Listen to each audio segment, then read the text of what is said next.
నమో మెహర్ బాబా గీతాన్ని పాడవలసిందిగా కోరుతున్నాను. జై బాబా అంటే జై బాబా. శ్రీనివాసరావు గారు. అవతార్ మెహర్ బాబాకి జై బాబా అండి. జ్యోతి మేడం గారు, అవతార్ మెహర్ బాబాకి అందరికి జై బాబా అండి.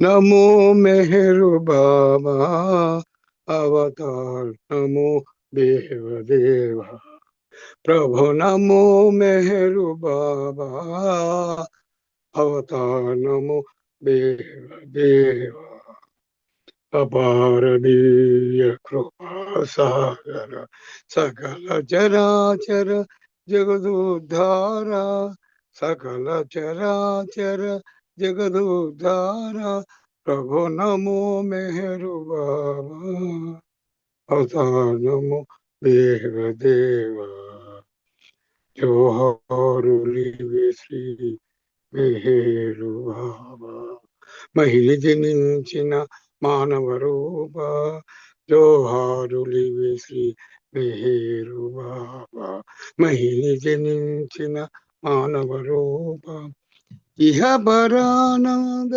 జీవనమీవ భవభయభంజన పరమ భావన భవభయభంజన పరమ భావన ప్రభు నమో మెహరు బాబా అవతార్ నమో దేవ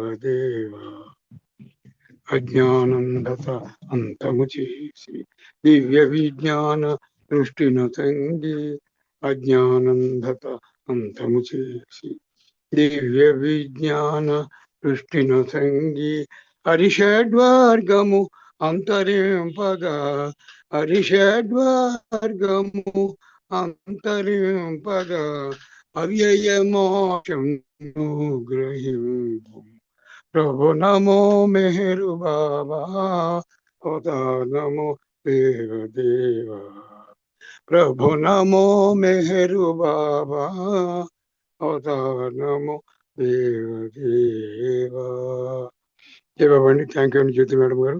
అందరికీ జై బాబా అండి. జై బాబా అండి. చక్కటి ప్రార్థనా గీతంతో ఈరోజు సమావేశం ఆరంభం చేశారు. ఉమారాణి గారు వచ్చారండి. జై బాబా. ఉమారాణి గారు ఉన్నానండి, వచ్చాను. మీరు బుక్ రీడింగ్ ఆరంభం చేస్తారా? చేస్తాం. జై బాబా అండి. జై బాబా అందరికి జై బాబా అండి. మళ్ళీ ఈరోజు మనము బుధవారం నాడు మనకి కార్యక్రమాన్ని నిర్వహించే అవకాశం బాబా ఇచ్చారు. దాన్ని సద్వినియోగపరుస్తూ బాబాకి థ్యాంక్స్ చెప్తూ మొదలు పెడదాం. ఆ రియల్ ట్రెజర్ నెంబర్ 7 చదువుతున్నాం మనము. రుస్తుం ఫలహాకి అనే అతను, వాళ్ళందరూ మండలి వాళ్ళతో అక్కడ కలిసి ఉన్నారు మెహరాబాద్ లో. తర్వాత మెహరాజాద్కి అప్పుడప్పుడు వెళ్తుండేవాళ్ళు. ఆయన వాళ్ళని గమనించి వాళ్ళని అడిగిన ప్రశ్నలకి జవాబులన్నీ ఈ పుస్తకంలో పొందుపరిచారు. మనకి 6 వాల్యూమ్స్ ఆల్రెడీ వచ్చాయి, ఇది 7వ వాల్యూమ్. అయితే ఈరోజు చదువుకునే 2 అంశాలు చాలా ఇంట్రెస్టింగ్ ఉన్నాయి. పెయిన్ ఆఫ్ సెపరేషన్, అంటే సపరేట్గా ఉండేటువంటి బాధ ఎలా ఉంటుందో, ఎవరైనా మనని సెపరేట్ చేసిన ఆయన వాళ్ళతోటి ఏదైనా విషయానికి వస్తే మనని అక్కడికి కంట్రోల్ చేసిన అది సెపరేషన్ కింద అవుతుంది, మనకి చాలా పెయిన్ఫుల్గా ఉంటుంది. అది సమ్మర్ 1991లో సమాధి రెనోవేషన్ వర్క్ చేశారు. ఎంపీసీ హాస్టల్ ఫెసిలిటీస్ అన్నీ మూసేశాక, ఎంపీసీ ఎంపీఆర్ అన్ని అప్పటికి ఎంపీఆర్ లేదు ఇంకా, అన్ని మూసేశాక అది మంచి టైము రెనోవేషన్ వర్క్కి అని అనుకున్నారు. బాబా లవర్స్ ఎవరైతే ఎక్స్పర్ట్స్ ఉన్నారో అది చేయడానికి వాళ్ళది రెనోవేషన్ వర్క్కి పిలిపించారు. ఎవరైతే వచ్చి ఉండగలరో పిలిపించారు. అయితే వాళ్ళని ట్రస్ట్ ఇన్వైట్ చేసింది స్టాఫ్ క్వార్టర్స్లో ఉండడానికి. వాళ్ళు అక్కడ వచ్చి ఆ వర్క్ చూసుకునేవాళ్ళు. ఆ ప్రాజెక్ట్ సమ్మర్ మంత్స్లో ఉండేది. ఎక్స్టీరియర్ ఆఫ్ టోంబ్, అంటే టోంబ్ బయటే కాకుండా వార్నిష్ అది వేస్తారు, బయటే కాకుండా లోపల సమాధిలో ఉన్నటువంటి ఆ చిత్రాలన్నింటినీ కూడా హెలెన్ ధామ్ వేసి, ఆ పెయింటింగ్స్ అన్నిటినీ కూడా వీళ్ళు సరిగ్గా అవన్నీ ఆ డోమ్ వాల్స్ అన్నీ కూడా టచ్అప్ ఇచ్చారు. అది చాలా ఎంతో రీసెర్చ్ చేసి క్యారీ చేయవలసిన వర్క్. అది చాలా ఎక్స్పర్ట్స్ ఉంటారు అందులో. వాళ్ళ దగ్గర వాళ్ళ ఒపీనియన్ తీసుకొని చేసింది. ఫోటోగ్రాఫ్స్, పెయింటింగ్స్ అన్నీ కూడా స్టడీ చేశారు హెలెన్ దమ్. ఆమె స్టైల్ ఆఫ్ పెయింటింగ్ ఎలా ఉందో చూసుకొని అది తీసుకునే ముందు వీళ్ళు అదొక ఛాలెంజింగ్ టాస్క్ కింద, అదొక ఛాలెంజింగ్ వర్క్ కింద తీసుకున్నారు. అయితే చాలా జాగ్రత్తగా చేయవలసిన పని అది. పని అంతా కంప్లీట్ అయ్యేటప్పటికీ అది వాళ్ళు ఎలా ఉందో అలా అప్పచెప్పాల్సిన పరిస్థితి. పెయింటింగ్స్ హెలెన్ ధామ్ స్టైల్లోనే ఉండాలి, మన వేరే ఆర్టిస్ట్ స్టైల్లో కాదు అని అనుకున్నారు వాళ్ళు ఆ వర్క్ తీసుకున్నప్పుడు. ఆ విధంగా దాన్ని చేయవలసి వచ్చింది.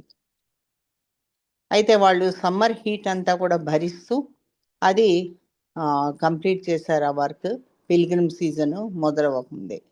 అయితే రెనోవేషన్ వర్క్ కంప్లీట్ అయినప్పుడు ఎక్స్పర్ట్స్ ఏం ఇన్ఫార్మ్ చేశారంటే మణికి, అప్పట్లో మణి చైర్మన్, వాళ్ళు ఏమి ఇన్ఫార్మ్ చేశారంటే ఒక ఇయర్ అన్నా అది ఆరడానికి మనకు సమయం పడుతుంది, న్యూగా పెయింట్ చేశారు కాబట్టి కంప్లీట్గా డై అవ్వాలి సెట్ అవ్వడానికి అని.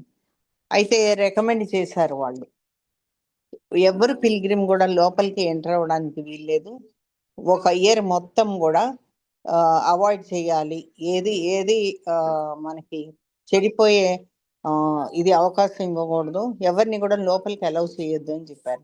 ఆ పీరియడ్లో పిల్గ్రిమ్స్ బయట నుంచే దండం పెట్టుకోవాలి, ఆ థ్రెషోల్డ్కి గడపకి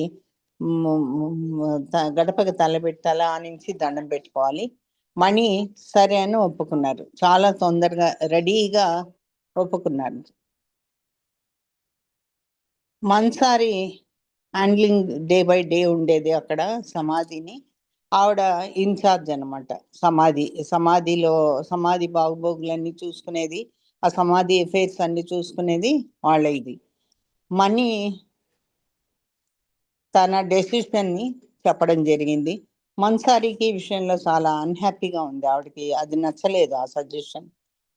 అప్పుడు మణికి రాసింది మీటింగ్ పెట్టి డిస్కస్ చేయమని, ఈ విషయాన్ని డిస్కస్ చేయమని తనకు ఒక లెటర్ రాసింది. మన్సారి ఆ హిల్ దాటి కిందకు వచ్చేది కాదు, అందుకని బాబా ఆర్డర్ ప్రకారము తన కిందకి రాకూడదు కాబట్టి మణి మన్సారి దగ్గరే మీటింగ్ అరేంజ్ చేయడానికి ఒప్పుకుంది, మన్సారి వాళ్ళ తన ఇంట్లో. అయితే మీటింగ్ అవుతున్నప్పుడు మన్సారి తను ఏ విధంగా అన్హ్యాపీగా ఉందో ఎక్స్ప్రెస్ చేశారు, సంతోషం లేదు. తర్వాత తను క్వశ్చన్ చేసింది మణిని, ఎందుకు నువ్వు స్టాప్ చేయాలి పిల్గ్రిమ్స్ని సమాధి లోపలికి వెళ్ళనీయకుండా, అదేమన్నా లోపల దండం పెట్టుకోనీయకుండా, సిట్టింగ్ ఇన్సైడ్ ద టూంబ్ అయితే లేదు, లోపల కూర్చోడానికి పంపించకపోతే అది వేరే సంగతి, కానీ ఏకంగా అది అసలు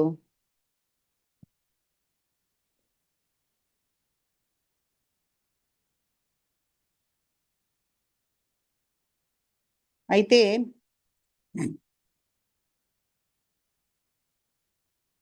ఆ పెయింటింగ్ లోపల కూర్చుంటే పెయింటింగ్ కొంతమంది గోడలకి ఆనుకొని ఉంటారు కాబట్టి ఆ పెయింటింగ్ పాడవుతుందన్న ఉద్దేశం ఉంటుంది, కానీ అచ్చంగా లోపలికి వెళ్ళనివ్వకుండా ఉండడానికి ఒక రీజన్ అంటూ ఏం లేదని.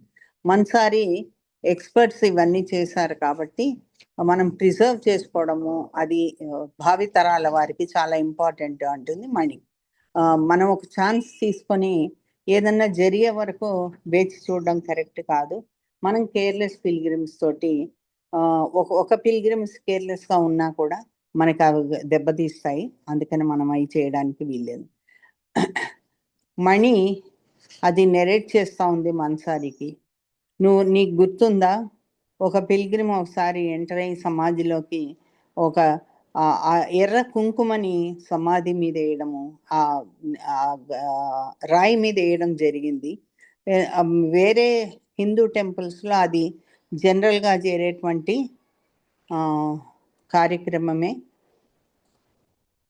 చాలామంది ఉన్నారు బాబా దర్శనానికి వచ్చేవాళ్ళు, బాబా లవర్స్ కానివాళ్ళు, వాళ్ళు ఇలాంటివి ఏదైనా చేయొచ్చు. వాళ్ళ దృష్టిలో అది ఇంకొక హోలీ ప్లేస్, అన్ని తీర్థయాత్ర లాగానే ఇదొక తీర్థయాత్ర.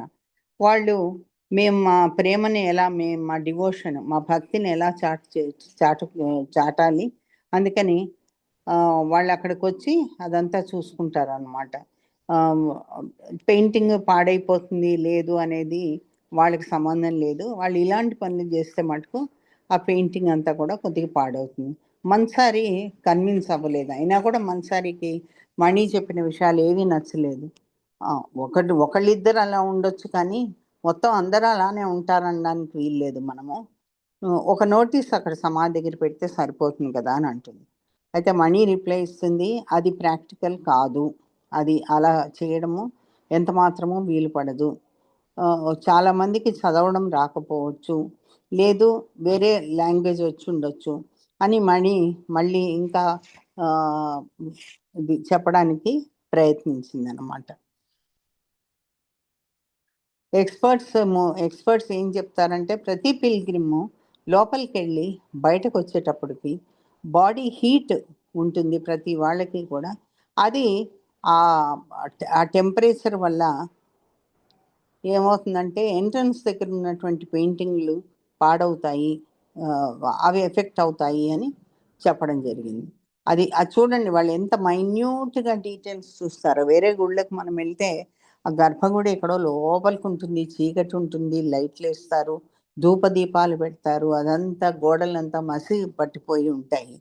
అది చాలా ఇబ్బందిగా ఉంటుంది. మనకి వెళ్ళిన వాళ్ళకి కూడా చీకటి ఉంటుంది, ఏమి కనబడదు. అసలైన మూర్తిని చూద్దాము, లేకపోతే ఆ దేవతను చూద్దాము అంటే ఆ హడావుడిలో మనని తోసేయడం కూడా జరుగుతుంది వెళ్ళనీయకుండా. కానీ ఇక్కడ వీళ్ళు ఇంత కేర్ తీసుకొని బాడీ టెంపరేచర్ వల్ల కూడా అవి ఆ కుడి చిత్రాలు ఎఫెక్ట్ అవుతాయి అన్న విషయము అంతలోనే మనకు అర్థమవుతుంది ఎంత చిన్న విషయము వాళ్ళు చాలా జాగ్రత్తగా చూస్తారని.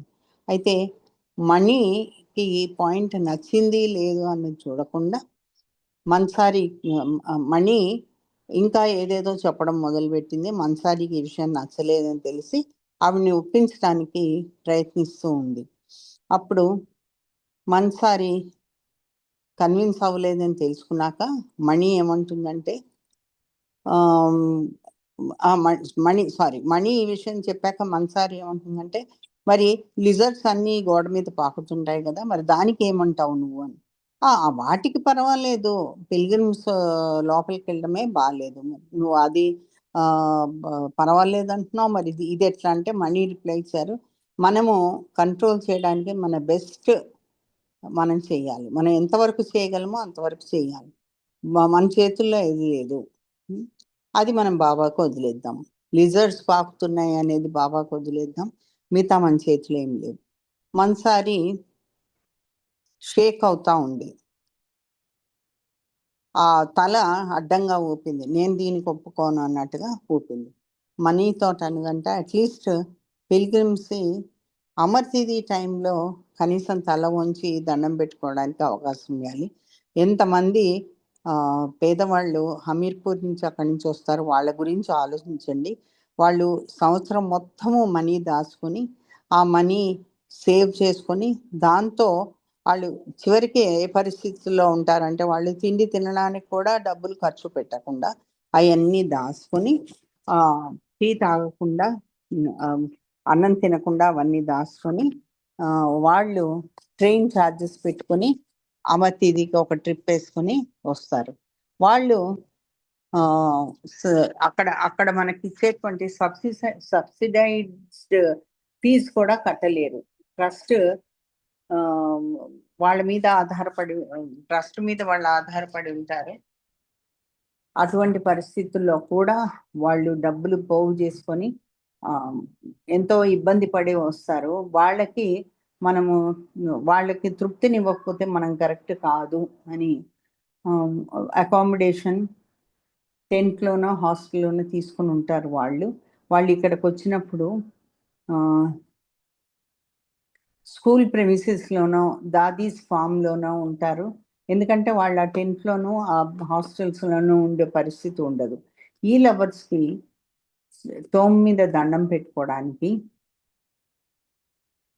వాళ్ళకి తృప్తిగా ఉంటుంది. బాబా సమాధికి దండం పెట్టాం మనము, బాబా సమాధి మీద తల పెట్టామనే తృప్తిగా ఉంటుంది వాళ్ళకి. ఇటువంటి మనము చేస్తే వాళ్ళకి ఎంత హృదయ విదారకంగా ఉంటుంది వాళ్ళకి.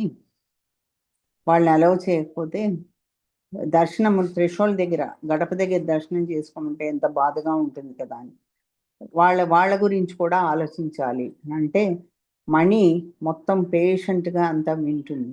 విని 1955లో బాబా మొట్టమొదటిసారి ఈ లవర్స్ అందరినీ కొండ మీదకి తీసుకొచ్చినప్పుడు బాబా స్వయంగా తనే ఆ థ్రెషోల్డ్ అంటే ఆ గడపకి దండం పెట్టి వాళ్ళందరినీ కూడా గడపకి దండం పెట్టమని చెప్తారు. బాబా డిక్లేర్ చేస్తారు, ఏదో ఒక రోజు ప్రపంచంలో ఒక రోజు వస్తుంది, అదేంటంటే అందరు కూడా వచ్చిన వాళ్ళు వరల్డ్ పిల్గ్రిమేజ్ అవుతుంది. వచ్చిన వాళ్ళందరూ కూడా గడపకే తల వంచి దర్శనం చేస్తారు. ఇండైరెక్ట్గా బాబా ఇండికేట్ చేస్తారు పిల్గ్రిమ్స్ ఎలా బౌడౌన్ చేస్తారో ఇంకా ముందు అనేది వాళ్ళకి ఇండైరెక్ట్గా ఒక హింట్ లాగా ఇస్తారు. నాకు హమీర్పూర్ నుంచి వచ్చే లవర్స్ గురించి తెలుసు అని బాబా చెప్తున్నారు. హమీర్పూర్ నుంచి వచ్చే లవర్స్ తెలుసు. మనం సర్క్యులర్స్ మొత్తం ప్రపంచానికి పంపిస్తాము, ఈ సిచ్యువేషన్ ఇలా ఉంటుంది అని అంటారు. సో వాళ్ళు ఎవరైతే సాటిస్ఫై అవుతారో, సారీ ఇది మనీ చెప్తుంది, ఎవరైతే సాటిస్ఫై అవుతారో ఈ విషయానికి అగ్రి అవుతారో వాళ్ళే రావాల్సిందిగా కూడా ఆ సర్క్యులర్లో మెన్షన్ చేస్తాము. మిగతా వాళ్ళందరూ కూడా నెక్స్ట్ ఇయర్ రావచ్చు. ఒక్క సంవత్సరమే ఎటొచ్చి ఒక సంవత్సరమే మనం దాన్ని కాపాడుకుంటే చాలు అని. అది ఈ రెస్ట్రిక్షన్కి ఎవరైతే ఒప్పుకుంటారో వాళ్ళే రావాల్సిందని మణి చెప్పడం జరుగుతుంది. అంటే 55 నుంచి మొదలుపెట్టి తను చెప్తుంది. 55లో బాబా వచ్చినప్పుడు, బాబా అందరినీ తీసుకొచ్చినప్పుడు తను స్వయంగా గడపకి తల వంచి ఆ నుంచి దర్శనం చేసుకుని మిగతా వాళ్ళందరినీ కూడా అదే విధంగా చేయమంటారు. అది ఎగ్జాంపుల్గా తీసుకుంటూ మణి ఈ విషయం చెప్తారనమాట. ఎవరైతే వాళ్ళకి సంతోషంగా లేదో, సంతృప్తిగా లేదో వాళ్ళు రానక్కర్లేదు, ఒక సంవత్సరం ఆగితే వాళ్ళు కూడా వచ్చే సంవత్సరం రావచ్చు అని చెప్తారు. అయితే మణి మన్సారి చాలా సాడ్ లుక్ తోటి అన్నది, ఫోన్లే నువ్వు అండర్స్టాండ్ చేసుకోవట్లేదు ఆ హమీర్పూర్ లవర్స్ గురించి, వాళ్ళది ఎట్లా అర్థమవుతుంది నీకు, లవర్స్ది ఆడ ప్రేమ అది ఏం చెప్పగలం, ఏం అర్థమవుతుంది అని కొంచెం బాధగానే ఉంటుంది. నీకు you never had to undergo the pains of separation from Baba. మీ దగ్గర ఎప్పుడు బాబా ఉండేవాడు కాబట్టి ఆ బాబా తోటి సెపరేషన్ అనేది మీకు అలవాటు లేదు, మీకు అది ఎప్పుడు అనుభవంలోకి రాలేదు. మీరు ఎప్పుడు ఆయనతోటి ఉండేవాళ్ళు. నన్ను అడుగు, నాకు ఆ పెయిన్ ఏంటో నాకు తెలుసు. సో నాకు అర్థమవుతుంది ఆ బ్రోకెన్ హార్ట్స్ ఎలా ఉంటాయో. ఆ సర్క్యులర్ అలాంటి సర్క్యులర్ ఇస్తే వాళ్ళు ఎంత బాధపడతారో నాకు తెలుసు. సో వాళ్ళు ఆ సర్క్యులర్ని చూసి చాలా అప్సెట్ అవుతారు కూడా. ఇదేం చాయిస్, ఈ చాయిస్ మనకి ఏమి ఇస్తున్నాము, మీరు ఇప్పుడు రావద్దు వచ్చే సంవత్సరం రండి అనే చాయిస్ మనం ఇస్తున్నాము. మళ్ళీ వచ్చే సంవత్సరం రండి అని మనం చెప్తున్నాము. వాళ్ళకు మొత్తం ఇయర్ అంతా కూడా వాళ్ళు వేచి ఉండాల్సిన పరిస్థితి. బాబా దానికి త్రిశూల్కి మళ్ళీ బాబా సమాధికి దండం పెట్టడానికి ఆ బాబా కాళ్ళ దగ్గర తల వంచి దండం పెట్టడానికి, ఎలాగైనా సరే ఆ హార్ట్కి ఆ పెయిన్ అనేది తెలుస్తుంది అని చెప్తుంది మణి. మొత్తం మీద మణి యాక్సెప్ట్ చేయలేదు, అవన్నీ కూడా చాలా జాగ్రత్తగా మనం కాపాడుకోవాల్సిన పరిస్థితి అని చెప్తుంది. దాంతో మన్సారికి చాలా అన్హ్యాపీగా ఉన్నా కూడా దానికి ఏమీ చేయలేక నిస్సహాయురాలై ఉంటుంది. తర్వాత తను ఏ విధంగా బాధపడింది బాబాకి దూరంగా ఉండి అనేది నాకు ఎక్స్పీరియన్స్ అయ్యింది కాబట్టి నేను ఆ విషయం చెప్పగలుగుతున్నాను. అదే మీకు ఆ అనుభవం లేదు కాబట్టి మీరు చెప్పలేరు అనే విషయాన్ని చెప్పింది. ఒక్క నిమిషం అండి.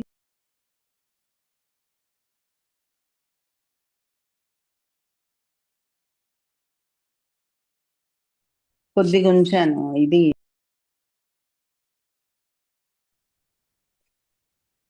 రోప్ అండ్ బకెట్, తాడు బకెట్.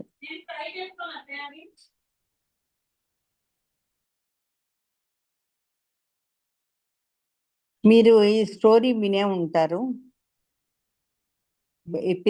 ఒకతను పిల్గ్రిమేజ్కి వెళ్తూ ఒక బకెట్ ఒక తాడు తీసుకెళ్తాడు. ఫుల్ మొత్తము తన విశ్వాసము నమ్మకాన్ని దేవుడి మీద ఉంచాడా లేదా అనేది నేను చెప్పబోయే కథ.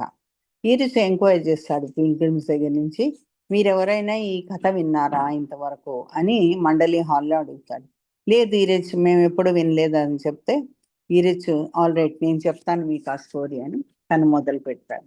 అదేంటంటే, ఒక భక్తుడు ఉంటాడు. ఆ భక్తుడు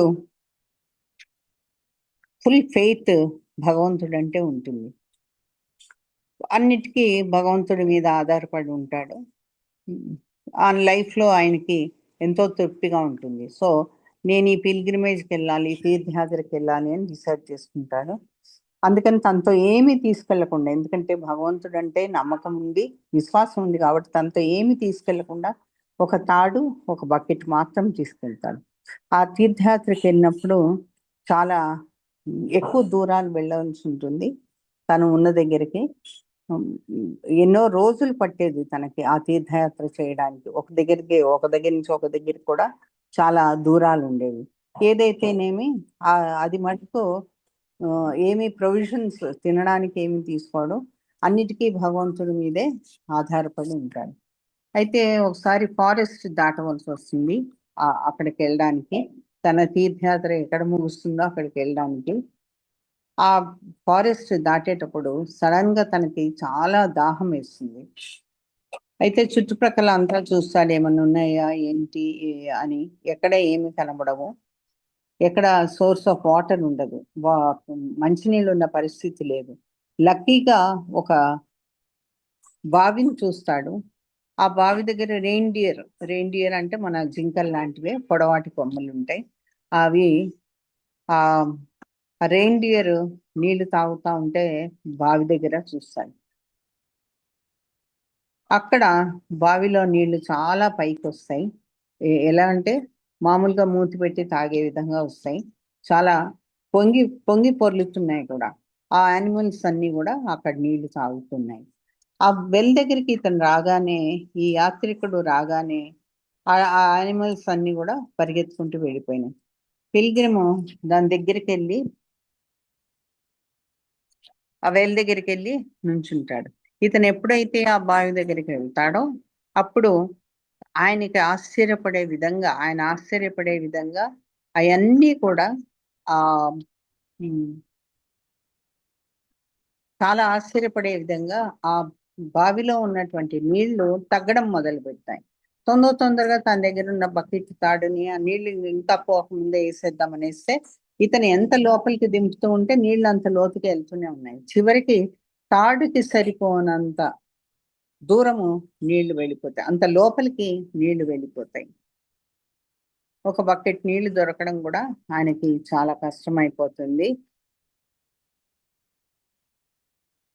ఎంత అడుగుకు వెళ్ళినా కూడా ఆ బకెట్ ఆ నీళ్ళని అందుకోలేకపోతుంది. అప్పటికి ఈయనకి చాలా దాహం వేస్తుంది, నీళ్లు దొరకలేదు. పెయింట్ అయిపోయే పరిస్థితిలో, మూర్చపోయే పరిస్థితిలో ఉంటాడు. చాలా అలసిపోయి ఆయాసపడుతూ ఉంటాడు. తర్వాత హెల్ప్లెస్, ఏ మాత్రమైన సహాయం లేకుండా ఉండిపోయి భగవంతుణ్ణి అప్పుడు అరుస్తాడు. భగవంతుణ్ణి ఏమనంటే, ఓ God, why is it that you shower your mercy, compassion and grace on the animals and treats this devotee of yours with disdain? ఎందుకట్లా నేనంటే అంత ఇష్టం లేకుండా నువ్వు ప్రవర్తిస్తున్నావు? ఓ భగవంతుడా, నువ్వెందుకు నీ దయా జాలి నా మీద చూపించట్లేదు? నువ్వు ఎంతో దయగలవాడమని విన్నాము కదా, ఆ యానిమల్స్ మీద చూపించే దయ నా మీద ఎందుకు చూపించట్లేదు అని అడిగితే భగవంతుడు రిప్లై ఇస్తాడు. ఏమనంటే, యానిమల్స్, ఈ రెయిన్డియర్ యానిమల్స్ ఏవైతే వచ్చినాయి పూర్తి విశ్వాసం నా మీద ఉంచాయి, అందుకనే వాటి దాహం నేను తీర్చగలిగాను. నువ్వు నీ విషయానికి వస్తే నువ్వేమో మొత్తము నా మీద భారం వేయలేదు, కంప్లీట్ గా డిపెండ్ అవ్వలేదు నా మీద. అది కూడా కాకుండా నువ్వు ఒక రోపు ఒక బకెట్ ని మోసుకెళ్ళావు. అంటే నేను మంచినీళ్ళు ఆ మాత్రం ఇవ్వలేని వాడినా, నువ్వు అది ఆలోచించకుండా ఆ పని చేస్తావు. అదే యానిమల్స్ అయితే నా మీద కంప్లీట్ ఇది నమ్మకం ఉంచాయి. నువ్వు నీ దాహం తీరడానికి ఆ బకెట్ తాడు చాలని అనుకున్నావు. అప్పుడు ఈ యాత్రికుడికి తను చేసిన మిస్టేక్ అర్థమైంది. ఆ బకెట్ రోపు ఎందుకు తెచ్చానా అని అనుకుంటాడు. అది ఆ మాట అనుకోగానే వాటర్ పైకి వస్తుంది. అంటే నమ్మకం కుదిరగానే అది నీళ్లు పైకి వస్తాయి, వాటర్ లెవెల్ రైజ్ అయిపోతుంది. అతను వంగి చేతితోటి దోశలతోటి ఆ నీళ్లు పట్టుకుని నీళ్లు తాగడం జరుగుతుంది. ఆ దాహము తీరుతుంది. వెల్ వాటర్ ఎప్పుడు కూడా ఓవర్ఫ్లో అవ్వకపోయినా అతనికి సరిపోయినంత పైకి వచ్చాయి. అంటే అది పొంగి పొర్లి ఇందాకట్లాగా ఆ యానిమల్స్కి వచ్చినట్టు పొంగి పొరలేదు, పై వరకు అయితే వచ్చినాయి. అది అతను వంగి దోశలతో పట్టుకుని తాగారు. అది అయిపోయిన తర్వాత ఆయన జర్నీ కంటిన్యూ చేస్తాడు. మిగతా జర్నీ అంతా కూడా స్మూత్గా నడుస్తుంది. ఎందుకు? ఇది వరకు లేని నమ్మకము ఇప్పుడు ఆయనకి బాగా కుదిరింది. అప్పుడు ఈయన చాలా హ్యాపీగా ఫీల్ అవుతాడు. చాలా అంటే చాలా హ్యాపీగా ఫీల్ అవుతాడు. తర్వాత పర్ఫెక్ట్ మాస్టర్ జునైద్ టౌన్లో ఉంటాడు. ఆయన ఏదో టాక్ ఇస్తూ ఉన్నాడు అక్కడ. అది వెళ్తాడు, ఆ టాక్ ఈయన వెళ్తాడు అక్కడి నుంచి. అక్కడికి వెళ్ళినప్పుడు ఆయనకి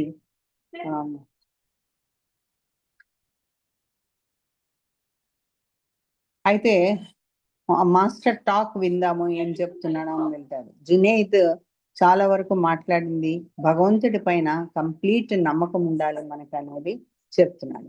డిపెండెంట్ ఉంటే, మనం ఆయన మీద డిపెండెన్స్ ఉంటే ఎలా ఉంటుంది అని, ఎవరెవరి అవసరాలకి వాళ్ళు డిపెండ్ అయి ఉంటే ఎలా ఉంటుంది అని అనుకుంటాడు. జునైద్ ఆయన టాక్ ఫినిష్ చేశాక ఈ డివోటీ ఆయన దగ్గరికి వెళ్ళి ఆయన ఓన్ ఎక్స్పీరియన్స్ ఆయనకు చెప్తాడు. జునైద్ ఏం చేస్తా ఉంటే అదంతా విని, ప్రేమతోటి విని ఎంకరేజ్ చేస్తాడు ఎక్స్పీరియన్స్ ని చెప్పమని. ఈ డివోటీ ఫినిష్ చేసిన తర్వాత ఆయన ఎక్స్పీరియన్స్, ఈ తాడు బకెట్ ఎక్స్పీరియన్స్ తనకు వచ్చిన తర్వాత జునైద్ తన్ని ప్రేస్ చేస్తాడు. ఎక్స్పెక్ట్ చేస్తుంటాడు జునైద్ తన్ని ప్రేస్ చేయాలని. జునైద్ అంటాడు అప్పుడు, ఒక్క నిమిషం, జునైద్ చాలా క్రిటిసైజ్ చేస్తాడు, చాలా షార్ప్గా అతన్ని క్రిటిసైజ్ చేసి నువ్వు చేసింది కరెక్ట్ కాదు అనే పద్ధతిలో చాలా గట్టిగా మాట్లాడతాడు. కొంచెం ఫెయిత్ తోటి నువ్వు ఎంత అపనమ్మకం ఉన్న మనిషివి. షాక్తో ఇతను అంటాడు, master why do you say that, నువ్వు ఎందుకు అది చెప్తున్నావు, నీళ్ళు అయితే పైకి వచ్చినాయి కదా అంటే జునైద్ ఏమంటాడు అప్పుడు, if only you would have waited, నువ్వు గనక అక్కడ వెయిట్ చేసి ఉంటే ఆ నీళ్లు ఇంకా పైకి వచ్చేది, పొంగి పొర్లి ఇందాక వచ్చినట్టు వచ్చేది. నీకు కొద్దిగా ఎక్కడో ఫియర్ ఉంది, ఎక్కడో భయం ఉంది, అది తగ్గిపోతాయని. అందుకని నీకు పూర్తి నమ్మకం లేకపోవడం మూలంగా ఎక్కడో ఒక చిన్న శంక, ఒక చిన్న అనుమానం ఉండి నీళ్లు పూర్తిగా పైకి వచ్చి పొంగి పొరలేదు. నీకు ఆ యానిమల్స్ కంటే కూడా చాలా తక్కువ నమ్మకం ఉంది అని చెప్తాడు. అది రెండవది. మనకి భగవంతుని పట్ల ఉన్నటువంటి నమ్మకం గురించి మాట్లాడినప్పుడు అది తెలుస్తుంది మనకి.